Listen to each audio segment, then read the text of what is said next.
interaksi antar makhluk hidup dalam suatu jaring-jaring makanan dan mendeskripsikan proses aliran energi serta memprediksi dampak perubahan populasi terhadap keseimbangan ekosistem secara kritis. Nah, di sini saya akan menyajikan sebuah video pembelajaran terkait dengan cerita sawah yang diserang oleh hama tikus. Diperhatikan ya.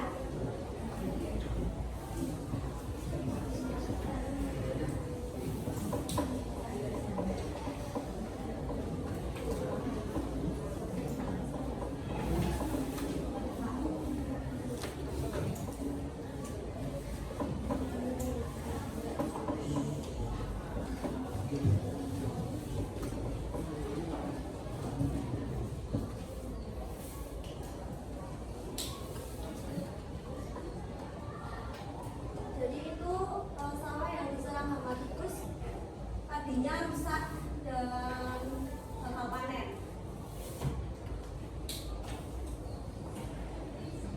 Nah, sehingga petani itu menggunakan racun tikus untuk mengusir hama.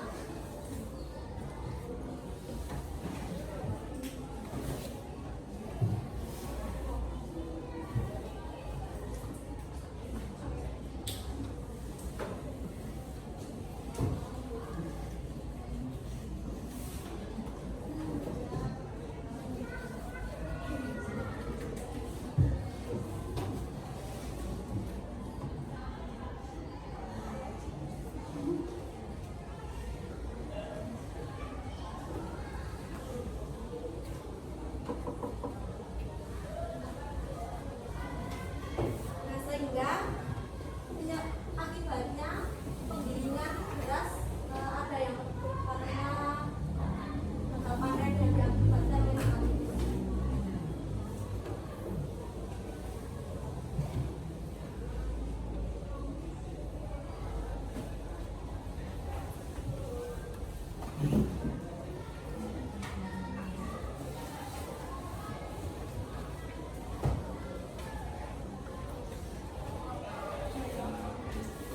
Nah, dari video tersebut, bagaimana hilangnya satu spesies dapat memicu efek yang dapat merusak aliran energi dalam suatu jaring makanan di ekosistem sawah. Untuk tindak lanjutnya akan saya bentuk kelompok dan saya berikan LKPP.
didengarkan, nanti ada juga ada pertanyaan, dijawab. Ada 3 pertanyaan, yaitu tentukan organisme yang akan mengalami ledakan populasi, kemudian jelaskan dampaknya terhadap produsen, kemudian identifikasi pihak yang paling dirugikan.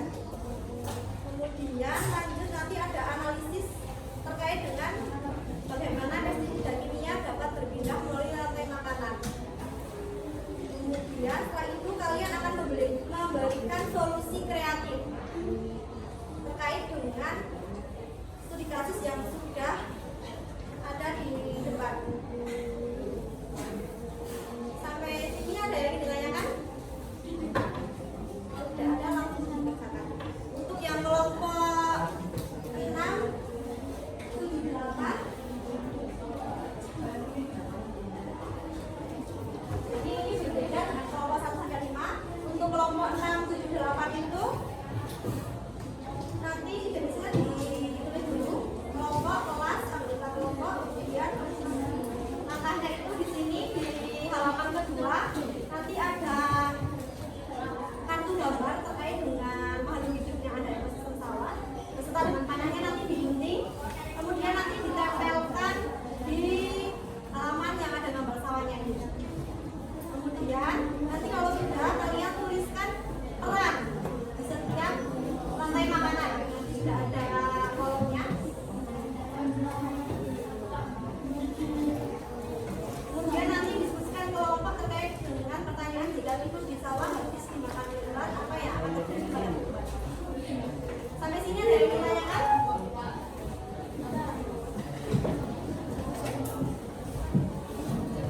Untuk waktu pengerjaannya 30 menit dari sekarang, nanti selesai jam 12.30.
Nah, ini kan ekosistem tapi hampir sama. Dan contohnya ini, itu sepatu dimakan lagi,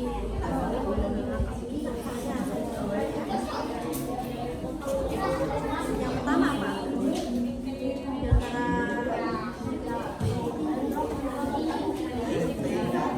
yang pertama dan itu bisa dimakan apa?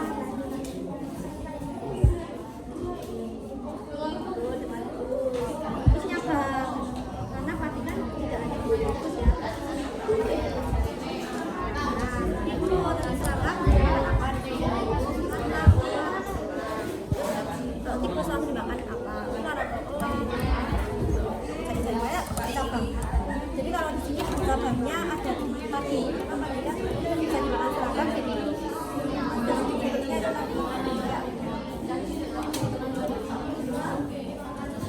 ini boleh ininya mau dibikin seperti apa aja dulu ya. Alat-alatnya padi nanti dimakan mau dibikin bulat, garis atau mau dibikin apapun bisa.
Yura. Itu nanti nggak apa-apa. Nanti aja. Tapi nggak usah dihapus nih. Nanti aja. Nggak usah dihapus. Kalau udah terlanjur.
dari satu organisme ke organisme lain. Jadi energinya yang dimiliki padi itu dipindah ke tikus dan seterusnya.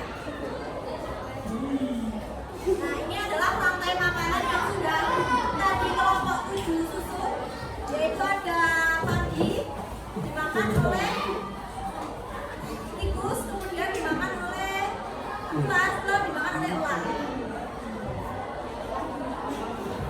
Nah, di sini ada peran terkait dengan rantai makanan yang sudah tadi kelompok 7 sajikan. Yang pertama itu peran produsen. Nah, produsen itu adalah organisme yang membuat makanannya sendiri melalui fotosintesis. Nah, biasanya produsen ini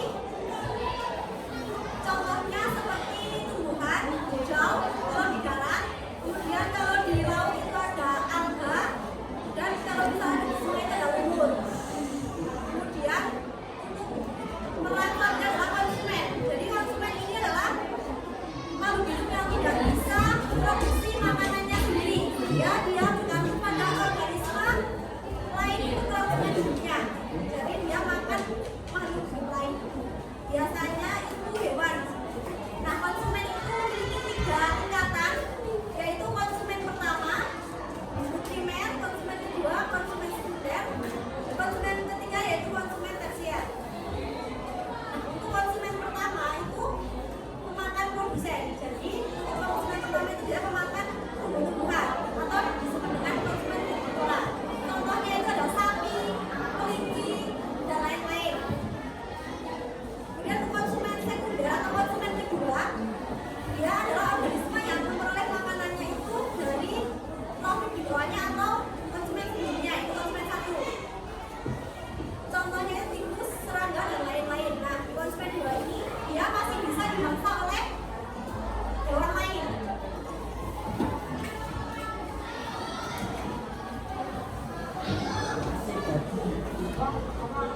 Kemudian ada konsumen tersier.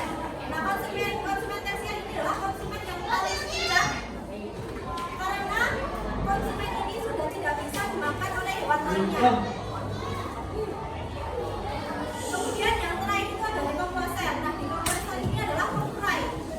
Jadi organisme yang sudah mati nanti diurai oleh bakteri atau jamur. Kemudian diurai jadi nitrogen dan diisi untuk contohnya kesuburan tanah. Nah, terkait dengan diskusi kelompok tadi, yaitu jika tikus di sawah habis dimakan oleh ular, apa yang akan terjadi pada pertumbuhan padi? Apakah semakin subur atau semakin rusak? Jadi kalau misal tikus di sawah itu habis dimakan oleh ular, maka pertumbuhannya akan semakin subur. Nah, alasannya tikus kan adalah hama, kemudian dia itu memakan batang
Apakah ada yang ingin ditanyakan terkait dengan dari kelompok 5? Ada yang ingin ditanyakan?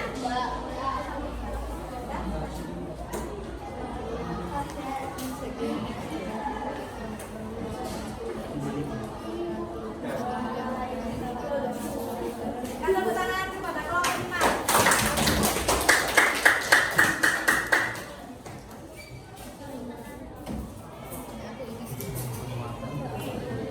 Jadi kita akan bahas terkait dengan hasil diskusi dari kelompok 5 tadi, yaitu terkait dengan jari-jari makanan. Nah, jari-jari makanan itu merupakan kumpulan dari beberapa rantai makanan. Jadi kalau yang tadi kelompok 7 itu membuat rantai makanan, kemudian untuk kelompok 5 tadi membuat jari-jari makanan. Jadi jari-jari makanan itu lebih kompleks atau lebih dari 2 rantai makanan. Contohnya tadi di sini padi dapat dimakan tikus, kemudian padi juga dapat dimakan oleh serangga. Lalu serangga dimakan oleh kata, kata dimakan oleh ular, dan ular akan dimakan oleh elang. Selanjutnya padi juga dapat dimakan oleh tikus, tikus dimakan oleh ular, dan ular akan dimakan oleh elang. Ini terkait dengan apabila populasi ular hilang. Yang pertama tadi untuk hasil diskusinya tentukan organisme yang akan mengalami ledakan populasi. Jika populasi ular hilang, maka ledakan populasinya yaitu yang akan mengalami tidak keseimbangan yaitu tikus. Karena tikus memiliki kemampuan berkembang biak yang sangat cepat. Kemudian untuk jelaskan dampaknya terhadap produsen atau padi. Jadi ketika si ular itu hilang, tikus akan menjadi banyak atau populasinya akan menjadi meledak. Nah itu nanti dia akan memakan tanaman padi sehingga akan menyebabkan kerusakan tanaman. Kemudian identifikasi pihak yang paling dirugikan secara ekologis dan ekonomis. Kalau untuk yang ekologis itu lingkungan dan seluruh rantai makanan. Jadi secara ekologis itu jadi ekosistem jadi tidak seimbang. Kemudian untuk ekonomisnya itu petani. Jadi petani akan menambah biaya. Dia akan misalnya membeli racun tikus untuk menghilangkan hama tikus di ekosistem sawah. Nah, terkait dengan bagaimana pestisida kimia dapat berpindah melalui rantai makanan hingga mencapai konsumen juga, yaitu nanti si petani akan melakukan atau memberi pestisida agar hama hilang. Nah, pestisida ini adalah zat kimia yang ada di padi. Nah, padi nanti dimakan tikus, kemudian tikus juga akan memiliki zat kimia dari padi, kemudian berpindah ke ular dan ke elang. Nah, di sini elang secara tidak langsung walaupun dia tidak memakan padi yang terkena pestisida, tapi dia juga akan kena dampak dari zat pestisida tersebut secara tidak langsung. Untuk solusi kreatifnya seperti pengembangan konservasi predator alami, yaitu selain ular, tikus juga dapat dimakan oleh hantu. Nah, selain itu misalnya dibuatkan rumah burung hantu di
teman-teman